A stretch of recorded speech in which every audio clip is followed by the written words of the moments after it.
আরে বাবা, গরিব মানুষেরও তো অ্যাপেলের ফোনটা ব্যবহার করতে ইচ্ছে হয় নাকি? অন্তত অ্যাপেলের ফোন না হোক, 7 থেকে 8,000 রুপিস বা 8,000 টাকা বাজেটের মধ্যে একটা যথেষ্ট ভালো ফোন তো ব্যবহার করার ইচ্ছে অনেক মানুষেরই থাকে।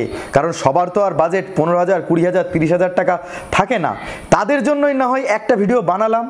আজকে এই যে ফোনটা হাতে নিয়ে বসে আছি আমি, এই ফোনটা আমি কিনেছি দুদিন আগে 7,500 রুপিস দিয়ে। বাংলাদেশে এটা পাওয়া যাচ্ছে 8,999 টাকায়। এখন যাদের কাছে টাইট বাজেট রয়েছে তারা এই ফোনটা কিনলে কতটা ভালো অভিজ্ঞতা পাবে বা কতটা স্যাটিসফাইড হবে মন থেকে, তার একটু ডিটেলস বর্ণনা করব আজকে। তবে দুদিনে তো আর ফুল রিভিউ করা সম্ভব নয়, দুদিনে যেটুকু সম্ভব হয়েছে তার ফার্স্ট ইমপ্রেশন আর আনবক্সিং আজকে আপনাদেরকে দেখাতে চলেছি। আর এই পুরো ভিডিওটা দেখলে আপনি বুঝে যাবেন যে এটা এই বাজেটের মধ্যে এটা কি পাস করতে পারছে নাকি ফেল করতে পারছে। ও, পাস ফেলের জন্য তো একটা মাপকাঠি হওয়া উচিত। চলুন মাপকাঠি নির্ধারণ করব কিভাবে, যে একটা বাজেট সেগমেন্টে মানে এই 7,500 রুপিসের মধ্যে আমরা কি কি এক্সপেক্ট করতে পারি। একটা ভালো ক্যামেরা, ভালো প্রসেসর, গেম খেলার জন্য আর কি, অনেকে গেম খেলতে ইচ্ছুক থাকেন তাদের জন্য, ভালো ব্যাটারি পারফরমেন্স, আর হাতে নিয়ে যেন একটা মনে হয় যে যাক একটা ভালো মোবাইল হাতে নিয়ে ঘুরে বেড়াচ্ছি। আর দেখে নেবো যে কোম্পানি আমাদের কোনো জায়গায় ঠকাচ্ছে কি না, ফোনটায় কোনো খামতি আছে কি না, দাম হিসাবে অবশ্যই। তাহলে চলুন এক এক করে শুরু করা যাক। প্রথমে দেখে নিই এর ডিজাইনটা কতটা অ্যাট্রাকটিভ করেছে। কারণ চলতি কথায় আছে না, প্রথমে দর্শনধারী পরে গুণ বিচারী। তাই দর্শনের দিক থেকে বলতে হলে প্রথমেই বলবো এটা যথেষ্ট ভালো লেগেছে আমার কাছে। কারণ এর ব্যাকের যে টেক্সচারটা, এই টেক্সচারটা থাকার কারণে পেছনে কিন্তু কোনো ফিঙ্গারপ্রিন্ট অ্যাট্রাক্ট করছে না। হতে পারে এটা ব্যাকে পলিকার্বনেট ব্যাক প্যানেল দেওয়া রয়েছে, তারপরেও এটাই ফিঙ্গারপ্রিন্ট অ্যাট্রাক্ট করছে না। আর সব থেকে বড় কথা, এর যে ডিজাইনটা এটা নতুন রিয়েলমি ইন্ট্রোডিউস করেছে। কারণ এই যে পেছনে একটা সুন্দর দাগ লম্বা টেনে দিয়ে তার উপর রিয়েলমি লিখে দিয়েছে, আর এপাশের স্কোয়ার শেপের ক্যামেরাটা নতুন স্টাইল। বাজেট সেগমেন্টের ডিজাইনটা ভালো করেছে, এটাই ভালো লেগেছে। নর্মালি আমি গ্রে কালারটা খুব একটা পছন্দ করি না, তবুও এর গ্রে কালারটা যথেষ্ট উজ্জ্বল আর চকচকে আছে। এর আলাদা একটা ভেরিয়েন্টও আছে গ্রিন কালারের, আশা করি সবাই দেখে নিয়েছেন, সেটাও যথেষ্ট ভালো। যার যেটা পছন্দ সেটা সে কিনতে পারে। তবে এর ব্যাকে কিন্তু কোনো ফিঙ্গারপ্রিন্ট সেন্সর নাই, এমনকি সাইডেও ফিঙ্গারপ্রিন্ট সেন্সর নাই। তাহলে ফিঙ্গারপ্রিন্ট সেন্সর গেল কোথায়? বুঝতে পারলাম অবশেষে যে দাম কমাতে গিয়ে ফিঙ্গারপ্রিন্ট সেন্সরটাকেই গায়েব করে দিয়েছে, যেমনটা রিয়েলমি C3 করেছিল। তবে সেটার দাম কিন্তু এর থেকেও 1,500 রুপিস বেশি ছিল। আর ফোনটা 196 গ্রাম ওয়েট আছে। এই দামের মধ্যে এরকম ওয়েটেরই ফোন হয়ে থাকে। আর ফোনটা থিকনেস হচ্ছে 9.1 মিলিমিটার, মানে ঠিকঠাক বলবো দাম হিসাবে। এবার ডিজাইন বলতে বলতে সামনের দিকটাও চলে আসি। কারণ সামনে এখানে পেয়ে যাবেন আপনি 6.5 ইঞ্চির HD+ স্ক্রিন, যেখানে 81% স্ক্রিন টু বডি রেশিও দেখতে পাচ্ছেন। আর HD+ স্ক্রিন থাকার পরেও এর স্ক্রিন রেজলিউশনটা যথেষ্ট ভালো লেগেছে। এমনকি বাইরে যখন রোদের আলোতে আমি দেখেছি ফুল ব্রাইটনেস দেওয়ার পরেও ঠিকঠাক লেগেছে। এবং এখানে 270 PPI অর্থাৎ পিক্সেল পার ইঞ্চ ডেন্সিটি আপনি পেয়ে যাবেন। এর উপরে ভিডিও চালিয়ে আপনাদের দেখিয়ে দিই যে HD+ স্ক্রিন হওয়ার পরে আপনি কেমন কালার রিপ্রোডাকশন পাচ্ছেন। ভিডিওতে দেখতে পাচ্ছেন যে ঠিকঠাক যেখানে যেরকম কালার দরকার সেখানে সেরকম কালারটাই দেখা যাচ্ছে। হয়তো ক্যামেরাতে অত ভালো করে আপনাদের দেখাতে পারছি না, কিন্তু সত্যি যদি আপনি 720p ভিডিও অনলাইনে চালান, মানে এটা তো ইউটিউবেই চলছে, তাও আপনি দেখতে পাবেন যে কালার রিপ্রোডাকশনটা যথেষ্ট ভালো। খালি চোখে আরও বেশি ভালো দেখা যাবে যতটা না ক্যামেরায় দেখতে পাচ্ছেন। তবে এটা কিন্তু 60 Hz refresh rate OLA display. এই দামের মধ্যে অন্তত 90 Hz আমরা ভাবতে পারি না। আর 60 Hz থাকার পরেও ঠিকঠাক লেগেছে স্মুথনেসের দিক থেকে আমার কাছে। আচ্ছা, ডিসপ্লে আর ডিজাইনের পরে একটুখানি দেখে নিই যে এই ফোনটা আমাদের কতটা ক্ষতি করছে, মানে এর রেডিয়েশন যেটা আছে সেটা কি আমাদের শরীরের জন্য এফেক্টেড কিনা। কম দামে ফোন কিনছি, সেটা যদি আমাদের ক্ষতি করে ফেলে তাহলে লাভের গুড় পিঁপড়ে খেয়ে যাবে, সেটা তো আর হতে দিতে পারি না। এখানে সার ভ্যালুতে জানা যাচ্ছে যে হেডের দিকে মানে মাথার দিকে 1.007 W পার কেজি, আর এর বডিতে মানে সারা শরীরে 0.656 W পার কেজি, যেটা কিন্তু একদম ঠিকঠাকই বলবো। 1.5 আশেপাশে চলে গেলে আমি বলতাম না এটা ক্ষতি করছে, দাম কমালেও আমাদের শরীরে অন্তত ক্ষতি করছে না। এখানে কতটা ভালো গেম চলবে আর এর ফটো কোয়ালিটি কেমন সেটা জানার আগে আপনাদের একটু আনবক্সিং ভিডিওটাও দেখিয়ে দিই যে এর বক্সের মধ্যে আমি কি কি পেলাম। বক্সটা খোলার সাথে সাথে প্রথমে একটা ফোন, আর ফোনের নিচেই একটা বাক্স রয়েছে যে বাক্সের মধ্যে আমি দেখতে পেলাম সিম ইজেক্টর টুলটাকে। আর তবে বাক্সের মধ্যে কিন্তু কোনো জায়গায় আমি টিপিইউ কেস খুঁজে পেলাম না। প্রতিটা ফোনে কিন্তু আউট অফ দি বক্স এরকম একটা টিপিইউ কেস দিয়ে দেয়, কিন্তু এই Realme C11 out of the box কিন্তু কোনো টিপিইউ কেস আমাকে দিল না। এ পাশে 7,500 টাকা নিয়ে নিল, একটা 30 টাকার টিপিইউ কেস দিতে পারলো না Realme। রাগ তো হচ্ছেই, কারণ এটা আমাদের হাত থেকে পড়ে যাওয়ার পরেও ফোনটাকে বাঁচায়, এমনকি এই জিনিসটা আমাদের ব্যাকে আঘাত লাগা থেকেও বাঁচায়। যাই হোক, বাজার থেকে নয় 60 টাকা খরচ করে আমি কিনেই নেব। তবে বক্সে পাওয়া গেল একটা চার্জার, যেটা বেশ মোটা সাইজের এবং ধরার জন্য দুপাশে একটু চ্যাপটা করে রেখেছে। টাকা বাঁচিয়ে ঠিক ডিজাইনে খরচ করেই ফেললো Realme। তবে যতটা মোটা লাগছে দেখতে চার্জারটা, পাওয়ারটা ততটা নেই। এখানে 10 ওয়াটের চার্জার দেওয়া রয়েছে। ফাস্ট চার্জার বলা যাবে না, তবে নর্মাল চার্জার এটা বলবো। এখানে একটা কেবিল দেওয়া রয়েছে, যেটা কিন্তু মাইক্রো ইউএসবি কেবিল, এটা কিন্তু টাইপ সি পোর্ট নেই। যখন চার্জার আর কেবিল নিয়ে কথা বলছি, তাই একটু ব্যাটারির কথাটাও বলে দিই। এখানে আপনি পাবেন 5000 mAh ব্যাটারি। এই 5000 mAh ব্যাটারি থাকার ফলে আপনি এখানে সারা দিন ধরে গেম চালাতে পারবেন। আমি নর্মাল এই 2 দিন ধরে ব্যবহার করেছি, একবার চার্জ দিয়েছি, তাও ফুল চার্জ দিতে হয়নি, 70 কি 80% চার্জ দিয়ে এখনো চালিয়ে যাচ্ছি। আর তারপরে তো গেম খেলেছি, পাবজি, ফ্রি ফায়ার, আরও কত কি, সেগুলো তো আপনাদের দেখাচ্ছি, জাস্ট ধৈর্য ধরে বসুন। তবে এই গেম খেলাটা দেখানোর আগে আপনাদের একটু ক্যামেরা স্যাম্পল দেখিয়ে দিই, কারণ ক্যামেরায় এর পারফরমেন্সটা দেখে আমার যথেষ্ট ভালো লেগেছে। এর ব্যাকে থাকছে দুটো ক্যামেরা, যার মেন ক্যামেরাটা 13 মেগাপিক্সেলের, যেটার f/2.2 অ্যাপারচার। এছাড়াও থাকছে 2 মেগাপিক্সেলের একটা ডেপথ সেন্সর, যেটা f/2.4 অ্যাপারচার। তবে মেন ক্যামেরায় দিনের বেলা, রাতের বেলায় যথেষ্ট ভালো পিকচার উঠেছে। আপনাদের এই স্যাম্পলগুলো এক এক করে দেখাই। আর 2 মেগাপিক্সেলের ডেপথ সেন্সর এই দামের মধ্যে কতটা ভালো কাজ করে, তার জন্য আমি একটু ফোকাসিং মুডটা ট্রাই করছিলাম। আর সেই ফোকাস ট্রাই করতে গিয়ে দেখতে পারলাম যে ফোকাস নিতে একটু দেরি হচ্ছে ঠিকই, কিন্তু তার যে আউটপুটটা দাম হিসাবে যথেষ্ট ভালো। এই এক একটা ছবি দেখুন কতটা পরিষ্কার, নিট এবং ক্লিন এসছে।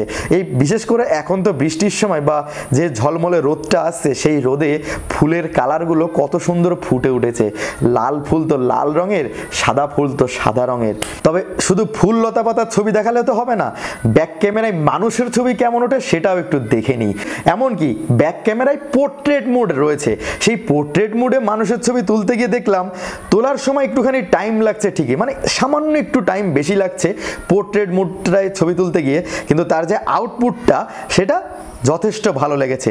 মানে একটু চেহারা ভালো হলে ছবি তো যথেষ্ট ভালো আসবেই। তার প্রমাণ ক্যামেরা আবার দেখিয়ে দিল।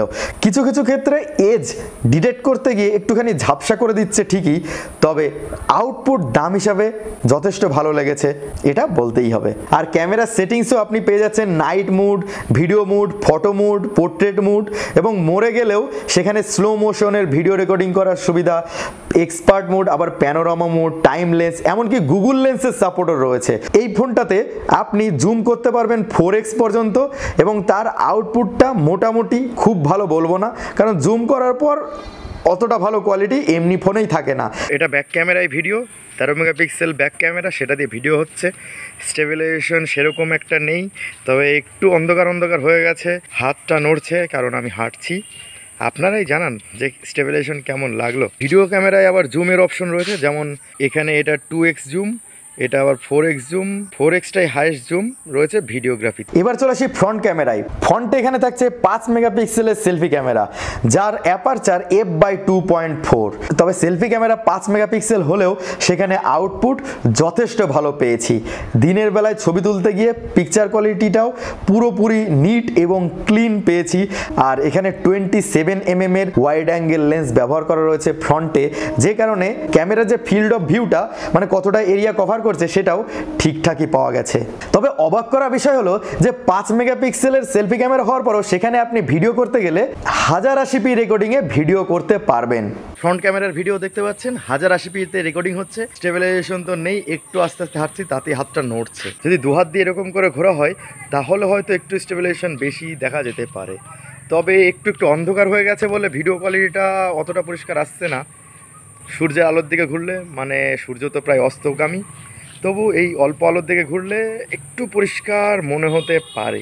আর দেখে নিয়ে আপনারা নিজেরাই কমেন্ট বক্সে জানান যে কেমন লাগলো আপনাদের কাছে। চলে আসি এবারের পারফরমেন্সে। এখানে থাকছে কিন্তু মিডিয়াটেকের হিলিও G35 প্রসেসর, যেটা 12 ন্যানোমিটার টেকনোলজির উপর তৈরি এবং যেখানে 2.3 গিগাহার্টজ ক্লক স্পিড প্রোভাইড করা হয়েছে। এবং এখানে গ্রাফিক্সে থাকছে VRGE8320 গ্রাফিক্স। মিডিয়াটেকের হিলিও G35 মানে জি ফর গেমিং, তাই গেমিংটা কিন্তু মোটামুটি ভালো চলেছে। 7,500 রুপিস বাজেট আর বাংলাদেশে 8,999 মানে 9,000 টাকার মধ্যে যে গেম প্লেটা আপনি পাবেন সেটা ঠিকঠাক বলবো। পাবজি যখন খেলতে গেছি এখানে আমি ব্যালেন্স এবং স্মুথ গ্রাফিক্স পেয়েছি। লোয়ার গ্রাফিক্সে আপনি যদি খেলেন ঠিকঠাক চলবে, খুব যে হাই ফাই পারফরমেন্স পাবেন সেটা নয়। আপনার যদি রেগুলার লাইফে খেলতে ইচ্ছে হয় তো আপনি এখানে অনায়াসে খেলতে পারেন PUBG. R day to day লাইফে ব্যবহার করলে এখানে কোনো রকম ল্যাগ আমি এখনো পর্যন্ত দেখতে পাইনি।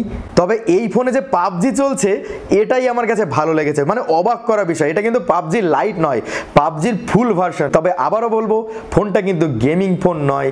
যাদের গেম খেলার খুব ইচ্ছে তারা এটা কিনলে হয়তো হতাশ হতেও পারেন, তবে যাদের টুকটাক গেম পছন্দ তাদের কোনো খারাপই লাগবে না ফোনটা কিনে।